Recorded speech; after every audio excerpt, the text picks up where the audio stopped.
The wind of Chicago, famous for its relentless force, seemed like a harmless whisper compared to the storm of fear and determination stirring inside Juliana Jules Hayes.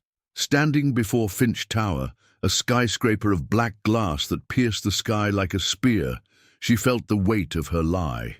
To the world, she was Amy Price, a data archivist with an impeccable resume and forged references, just another employee in Alistair Finch's hive. But inside, she was a hunter. And Finch, the billionaire philanthropist, the tech genius hailed as the savior of Chicago, was her prey. He was the monster who, with a smile for the cameras, had destroyed her father's company with a hostile takeover, leading him to ruin and months later to a fatal heart attack. That building wasn't a workplace. It was the enemy's den, and Jules was entering of her own free will. The lobby was as cold and silent as a cathedral, the polished marble reflecting the distorted image of a woman she barely recognized. Alistair Finch's face was everywhere, on giant screens, smiling with a benevolence that turned Jules's stomach. He preached a connected, transparent and secure future, while in the shadows he built an empire on secrets and crushed lives.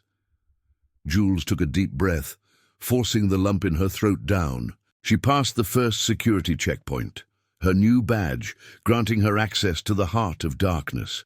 The plan was simple in theory, but almost impossible in practice. Find the proof of corporate espionage and data manipulation that she knew Finch used to annihilate his competitors. The final stage of new employee integration was a security lecture, personally delivered by the head of the department. His name was Liam Donovan. When he walked into the glass-walled meeting room, the atmosphere changed instantly. He was a tall, broad-shouldered man with dark, military-cut hair and a posture that emanated absolute control. There wasn't an ounce of fat on his body, dressed in a dark suit that seemed more an extension of his discipline than a piece of clothing. His eyes, a stormy grey, swept over each of the new hires, unhurried. It wasn't the gaze of a corporate employee. It was the look of a predator assessing his territory.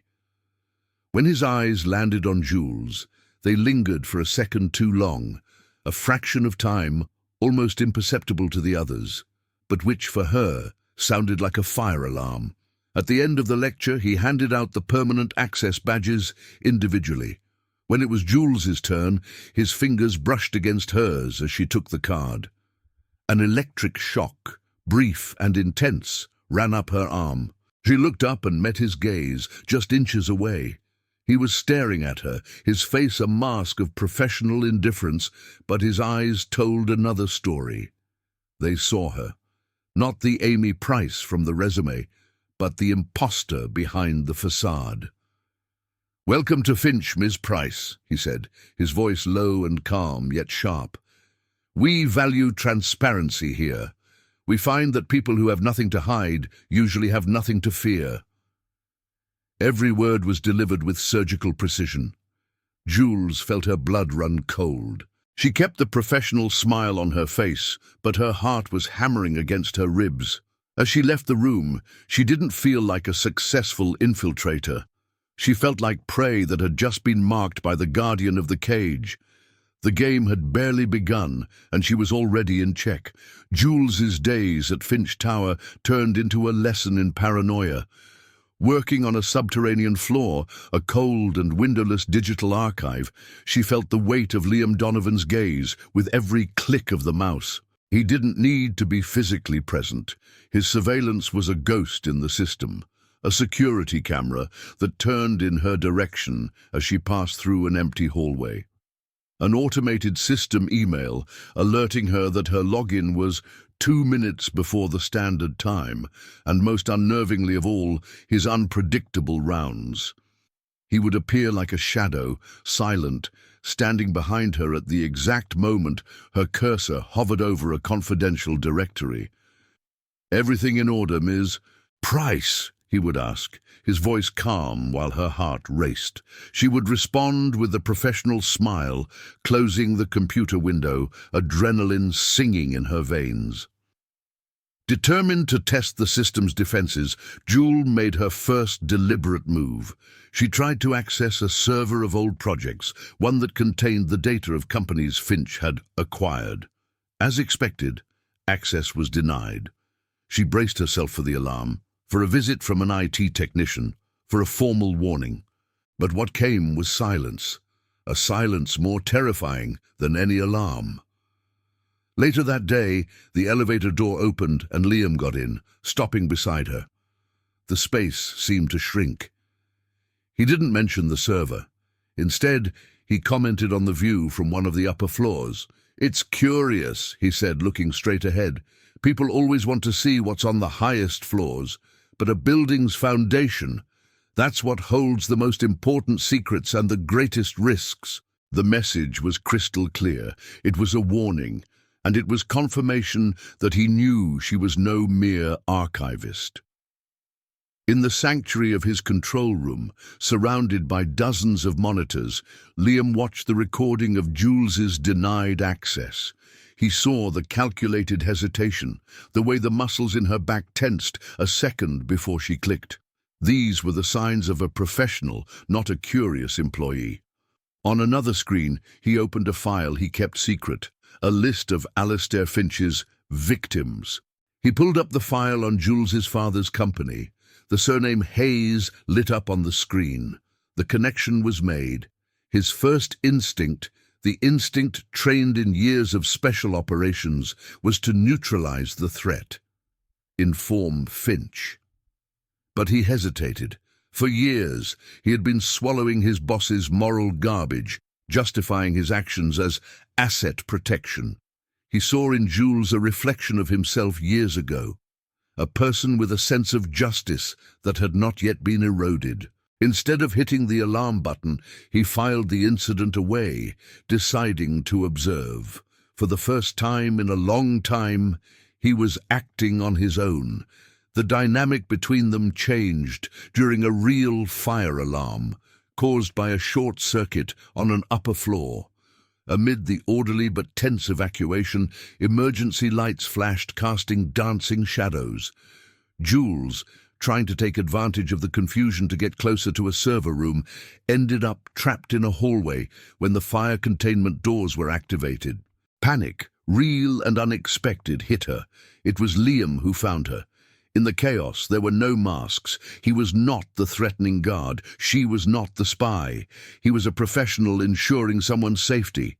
"This way," he said, his voice firm, guiding her with a hand on her elbow through a dark corridor. The touch was impersonal, but in her state of panic, Jules felt a wave of security that shocked her. For a brief moment, she saw the man behind the Guardian, and he saw the vulnerable woman behind the Hunter. This shared vulnerability forged the first link in a dangerous chain, turning a professional conflict into something terrifyingly personal. If you're on the edge of your seat, trying to unravel Alistair Finch's secrets along with Jules, don't forget to leave a like on this video. Subscribe to our channel and hit the bell so you don't miss a single clue in this electrifying story. Your support helps us continue this investigation. Now let's get back to the dark corridors of Chicago. After the fire alarm incident, the dynamic between them transformed into a dangerous dance on a barbed wire. The mistrust still existed, but it was now tinged with a reluctant complicity. Liam, realizing that Jules' determination was unshakable, began to help her in subtle and completely deniable ways. A document about the server maintenance schedule was forgotten in the printer she used. A casual conversation in the hallway about a blind spot in the camera system on her floor. He wasn't betraying Finch. He was, in his mind, testing the system's security by using Jules as his probe. And Jules in turn understood the language. She used the openings he gave her, each pretending to the other and to themselves that they were not becoming partners in a crime. Liam's loyalty to Finch, already worn thin, suffered a fatal blow when he witnessed his boss's cruelty firsthand. During a board meeting, which Liam monitored from the control room, Alistair Finch publicly humiliated and fired an executive who had been with him for 20 years. The reason? A marginal drop in his division's profits. Finch showed no emotion. His voice was calm and surgical as he dismantled the man's career and dignity in front of his peers. Jules, who had managed to access the audio of the meeting through one of Liam's openings, heard everything. Liam saw everything. In that act of inhuman cruelty, they both saw the true monster behind the philanthropic smile. The need to meet outside the tower became imperative. They found a small cafe in a distant neighborhood, an anonymous place where no one would recognize a security mogul or a data archivist. There, amidst the smell of strong coffee and the noise of the city, the masks finally came off. Jules spoke about her father, not just about his death, but about the man he was, full of principles and a kindness that made him vulnerable in the corporate world. Liam, for the first time in years, spoke about his life before Finch, about the desert, about losing friends, about coming home and feeling like a stranger. He confessed that his loyalty to Finch was born of gratitude. The billionaire had given him a new mission when he was lost. But now, that mission felt more and more like the enemy he had once sworn to fight.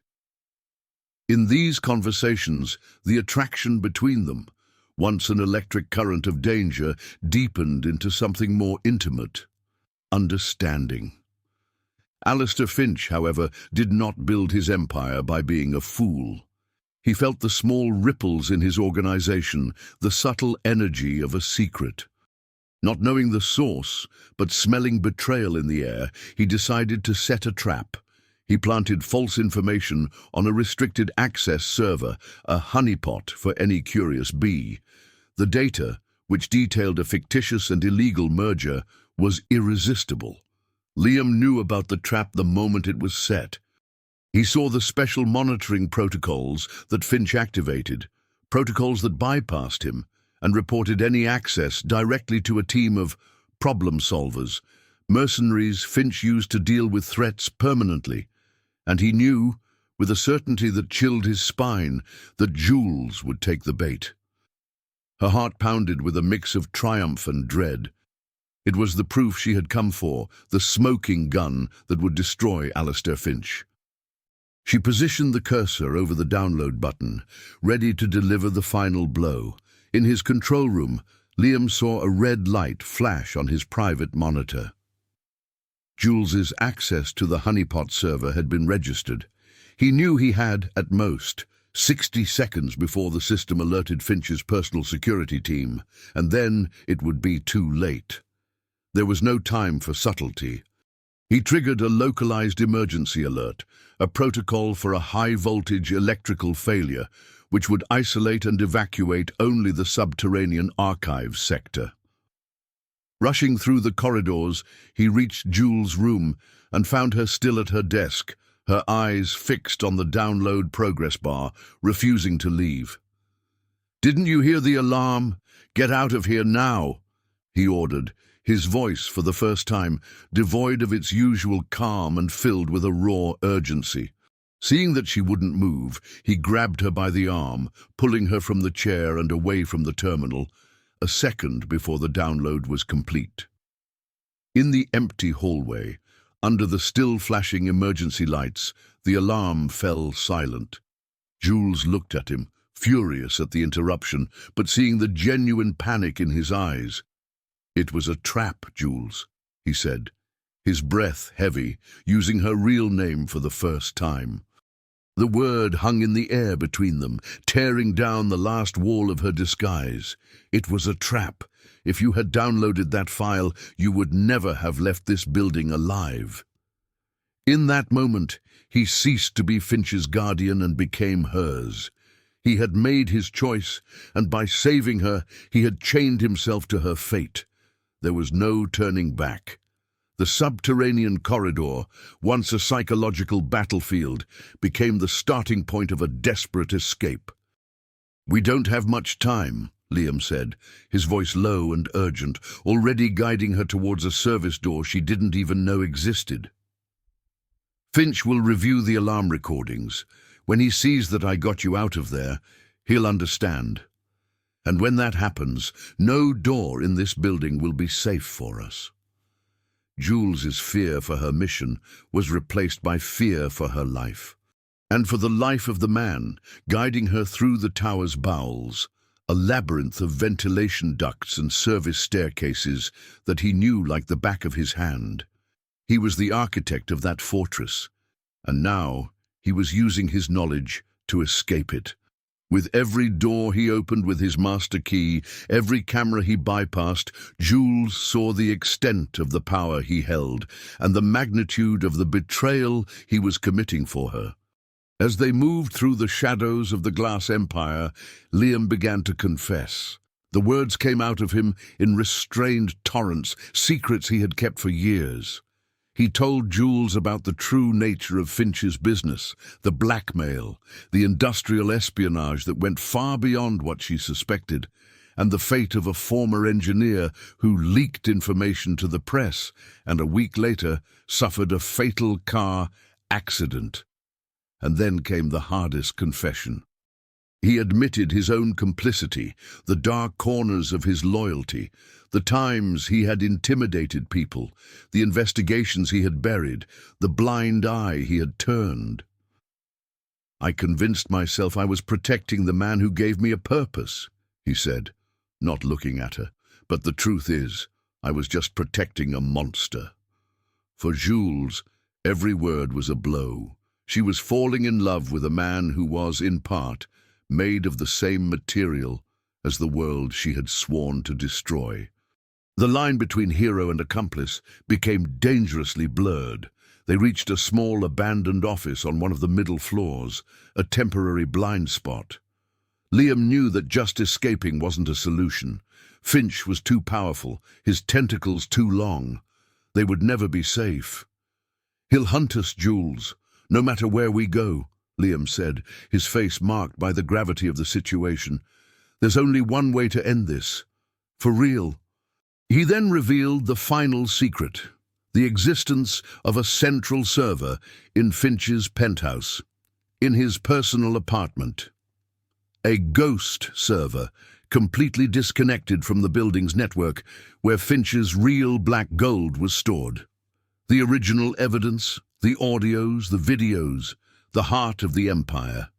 It was the only weapon that could destroy him for good. The revelation hung in the air, terrifying in its implication. "Are you crazy?" Jules whispered. "Go back up. That's suicide." "Leaving this building now, without the evidence, is also suicide. Just slower," he replied, his grey eyes meeting hers. "It's the one move he'll never expect. He wants us going down, running away. We have to go up." The madness of the plan was surpassed only by its terrifying logic. It was an impossible mission, but it was the only one they had left. Looking at the man before her, a broken guardian offering to take her, the ascent up Finch Tower was a silent and deadly ballet.